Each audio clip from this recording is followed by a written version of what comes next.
Yahobu, Bapak Ibu Pendeta, Sinenge, Majelis dan warga Gereja Amin, ini adalah channel YouTube Sinode Gereja Amin.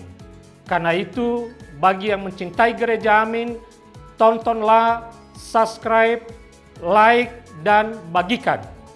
Gereja Amin yang tangguh, mandiri, dan peduli.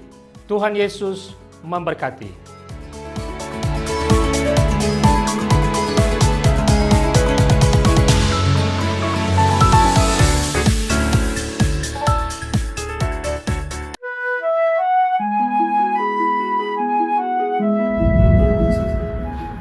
Sahabat YKB, senang dapat menjumpai saudara dalam acara Wasiat Kekal berupa renungan firman Tuhan yang memandu kehidupan kita. Saya Pendeta Agatha Haris Wibisono Putra. Saya berjemaat di GKI Adi Sucipto, Yogyakarta. Renungan kita pada hari ini Kamis 20 Juni 2024 berjudul Pastikan Hati Mereka Tenang. Renungan ini didasari pada Kisah Para Rasul pasalnya yang ke-20, ayatnya yang pertama sampai dengan 16. Mari kita berdoa. Ya Allah yang penuh kasih, pada saat ini kami kembali datang dalam hadirat Tuhan. Kami hendak membaca serta merenungkan firman-Mu. Perkenankanlah kami ya Allah untuk mendengarkan suara Tuhan. Perkenankanlah kami untuk dapat dengan tenang menikmati hadirat bersama dengan Tuhan.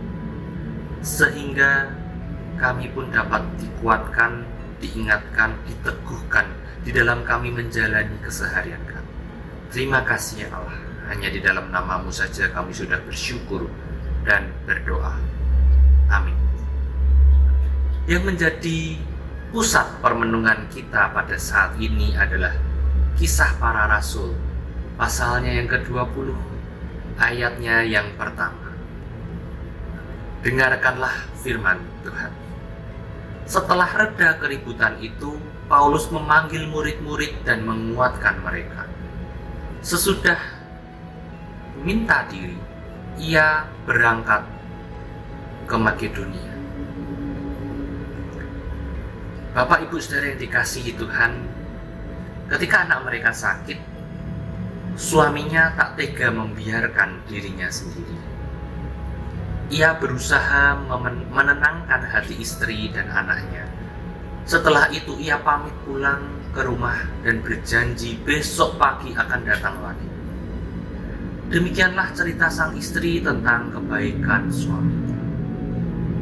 Memastikan bahwa orang terdekat kita sudah merasa tenang dan bisa untuk ditinggal adalah sebuah perilaku yang baik yang bisa menghadirkan kekuatan bagi orang lain. Sama seperti Paulus. Ketika ia akan berangkat ke Makedonia, situasi saat itu sedang dalam ketegangan karena keributan yang terjadi. Keributan yang terjadi di Efesus itu akibat ulah Demetrius, seorang tukang perak. Kekacauan terjadi, orang-orang sudah saling teriak satu dengan yang lainnya. Setelah reda keributan, ia pastikan dulu hati para murid sudah tenang. Ia menguatkan hati mereka, setelah itu ia berangkat. Begitu juga ketika ia tiba di Makedonia, ia banyak menasihati umat dan memberikan kekuatan kepada mereka.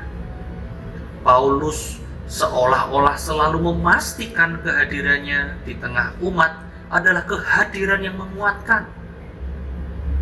Saudara kita pun dipanggil untuk bisa menghadirkan ketenangan bagi mereka yang takut, mereka yang gelisah. Kita juga dianugerahi sahabat, keluarga, dan teman. Hadirlah di tengah-tengah mereka sebagai pribadi yang hangat dan menguatkan.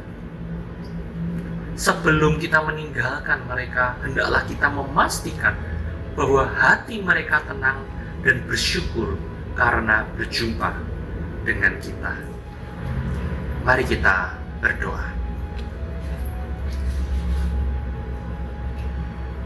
Tuhan yang baik, kami bersyukur jikalau Tuhan memberikan hikmat, memberikan kami anugerah untuk kami dapat mengasihi orang-orang yang berada di sekitar kami. Ya Allah, terus perlengkapilah kami di dalam kami menjalani keseharian kami, agar kami dapat menjadi pribadi-pribadi yang pembawa damai, menjadi pembawa ketenangan. Selama kami masih memiliki kesempatan, jadikanlah kami damai untuk orang-orang di sekitar kami. Terima kasih ya Tuhan. Hanya di dalam nama-Mu saja kami sudah bersyukur dan berdoa. Amin. Demikianlah renungan kita pada hari ini. Jangan lupa untuk like, subscribe, dan bagikan kepada yang lain. Tuhan memberkati.